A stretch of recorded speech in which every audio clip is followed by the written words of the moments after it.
ಪಂಡಿತರೇ, ಶುದ್ಧ ಗುಣಪಡಿಸಿದರು. ಉಜಭಗೋತ್ಥಂಡ ರಾಜಲೋಕೈಕ ವೀರರೇ, ಎನ್ನಯ ಪ್ರತಿಜ್ಞಾರ್ಥಂಗಳನ್ನು ಲಕ್ಷ್ಯವಿಟ್ಟು ಕೇಳಿದರು.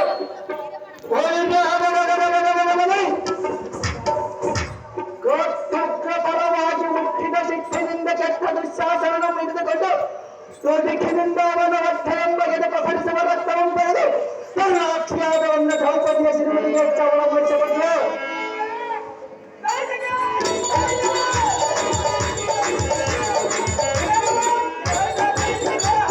ಎಲ್ಲಾ ಸಮಾಜವರೇ, ಅವಳಿಗೆ ಹೀಗಿಟ್ಟಿರುವ ಚಿಂತೆ ಎಂಬ ಬೆಂಕಿಯನ್ನು ಆರಿಸುವ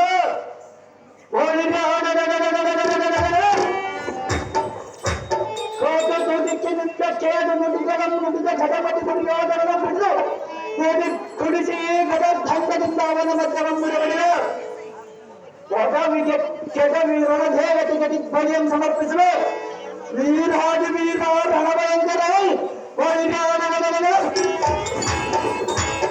ಭೀಮಸೇನ ಮಹಾರಾಜನೆಂದು ಬರೆಯುವ ಲಕ್ಷ್ಮೀಶನ ಪಾದ ಸಾಕ್ಷಿಯಾಗಿಯೂ ನಮ್ಮಣ್ಣ ಧರ್ಮರಾಯನ ಸಾಕ್ಷಿಯಾಗಿಯೂ ಈ ಮಾತು ಸತ್ಯವೆಂದು ತಿಳಿದು ನಿಮ್ಮ ಮಹಾಪುಣ್ಯ ಆಶೀರ್ವಾದ ಗುಣ ಪ್ರಸಿದ್ಧರಾದ ಪಂಡಿತರೆ ಅವೋ ಅಗ್ರಜ ಅವನುಜ ಇನ್ನ ಅಪ್ಪಣೆ ಅಂತ ವನವಾಸಕ್ಕೆ ಹೋಗಲು ಧರ್ಮರಾಜ ಈ ಮಾತು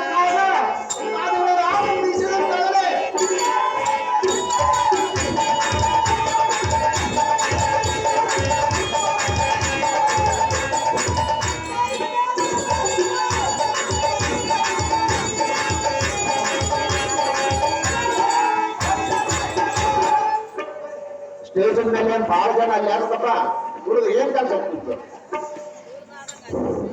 ಎಲ್ಲ ಹೇಳಿ